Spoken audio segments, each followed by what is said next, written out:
Bueno, a continuación voy a explicar dos normas acerca de ensayos para cementos que ayudan a determinar distintas características de estos. La primera de estas es la INEN 158, que determina o regula el tiempo de fraguado mediante el uso del dispositivo PICAT. En primer lugar, me presento. Mi nombre es Fabricio Zambrano Ortiz, pertenezco al paralelo número 1 de la materia Hormigón y Materiales de Construcción y mi docente es Samantha Hidalgo.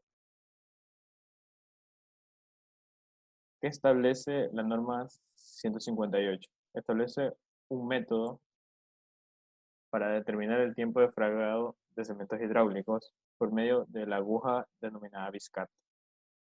Existen dos métodos. El primero consiste en utilizar una aguja de Biscat operada manualmente y el otro método permite el uso de una aguja automatizada. Este método no presenta el mismo resultado. Para la parte de cementos medida de distintas maneras o el tiempo de fraguado de morteros u hormigones. El ensayo se realiza en distintas plantas de cementos preparadas según la INEN 157. El ensayo consiste en realizar distintas penetraciones con la aguja de Bicat de 1 milímetro de diámetro. Como podemos observar, esta es la aguja de Bicat de 1 milímetro de diámetro. El aparato de la imagen no es el aparato automatizado, sino el aparato que se utiliza para realizar las penetraciones manualmente. El ensayo se realizará en pastas de cemento previamente preparados según la INEN correspondiente. Entonces el ensayo consistirá en realizar las penetraciones dentro del mismo. El tiempo de fragado inicial se mide en el tiempo en el que el cemento, eh, después del primer contacto con el agua, o sea, en el instante del primer contacto con el agua y y será finalizado en el instante en el que la penetración alcance 25 milímetros. El tiempo de fraguado final se mide desde el contacto inicial con el agua hasta que la aguja de Bicat deja de dejar marcas permanentes redondas dentro de la superficie del cemento o de la mezcla en este caso. Para el método B, como ya mencionamos anteriormente, se necesita un aparato automatizado de aguja de Bicat y un molde de espécimen.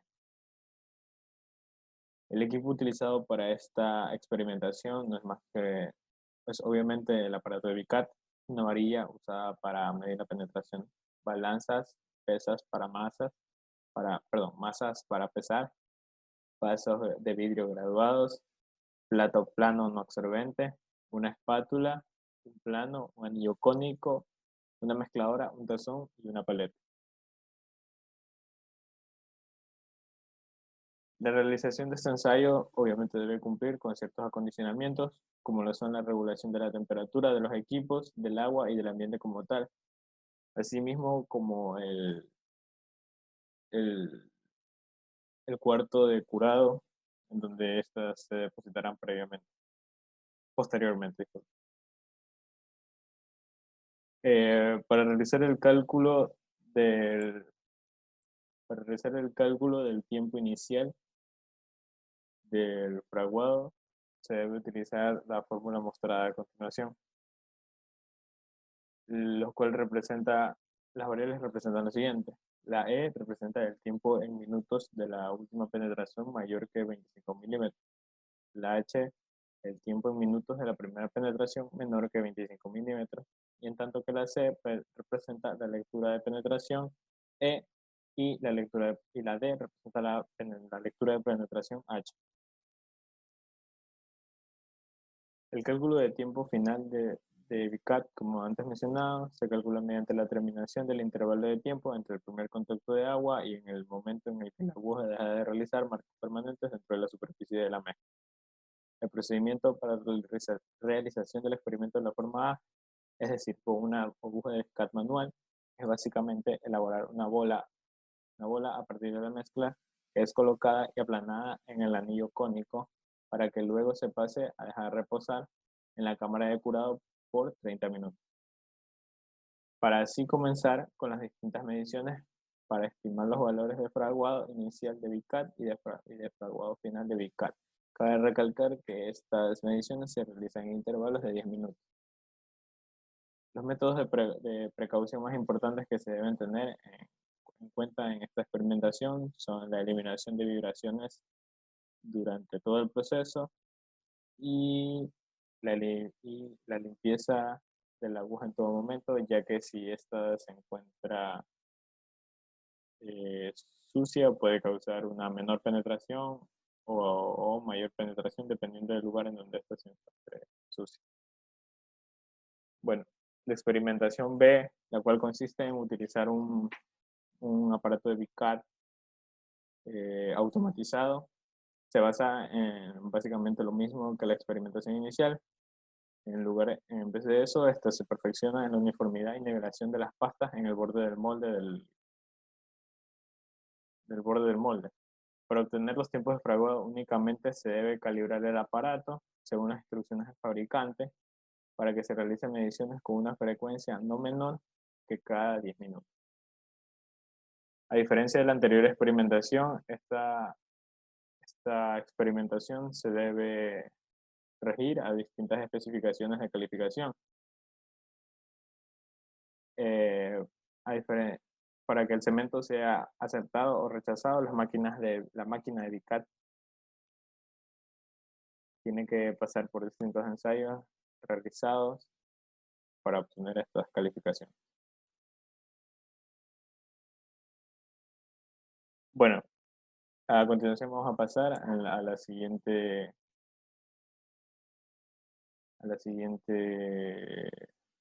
norma que rige una de las características más importantes del hormigón, que es la INEN 488.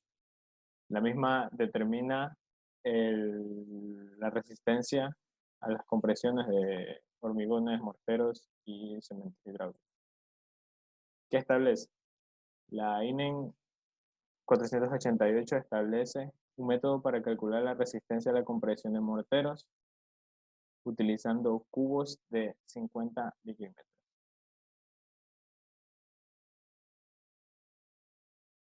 Bueno, las disposiciones que se deben cumplir en este procedimiento son, como siempre, los equipos de trabajo de la cámara de curado deben estar a temperaturas ambiente y además que la humedad del ambiente no debe ser superior o menor, no debe ser inferior a 50%.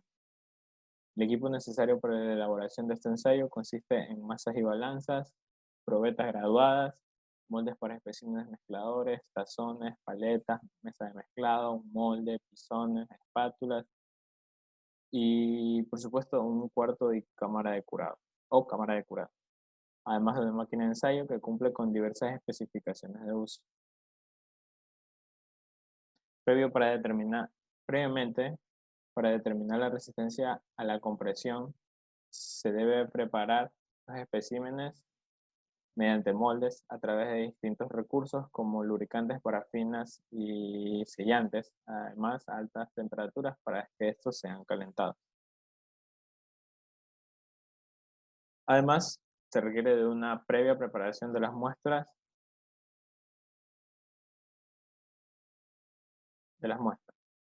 Se requiere que el mortero cumpla con especificaciones previamente planificadas. Asimismo, la preparación de este debe cumplir con lo descrito en la INEN 155. Se debe determinar la fluidez de las muestras, que dependerá del tipo de cemento que se utilice. Asimismo, la compactación de las muestras puede darse de distintas formas, como el compactamiento manual y los alternativos. Los compactamientos alternativos deben cumplir con ciertas especificaciones según la clasificación al que estos pertenecen. Si llegan a presentar características no esperadas, estos deben ser sometidos a recalificación. Básicamente, el experimento consiste en utilizar los datos obtenidos de los ensayos realizados previamente, utilizando la ecuación Fm es igual a Pa. Fm representa la resistencia a la compresión en megapascales. P representa la carga total en newtons y A es el área transversal del cubo al que se le aplica la descarga. Si el área transversal varía en un 1.5% de la nominal. El área que se deberá utilizar para el cálculo de esta resistencia debe ser el área nominal. Debido a que el ensayo consiste en utilizar distintos cubos con previa preparación, la resistencia debe ser promediada en la resistencia que resulte en cada uno. Si llega a haber el caso de que una resistencia de un valor fuera del rango promedio, se debe despreciar. Bueno, para las precisiones de este ensayo se utilizan los ensayos previamente realizados por el laboratorio, por el laboratorio,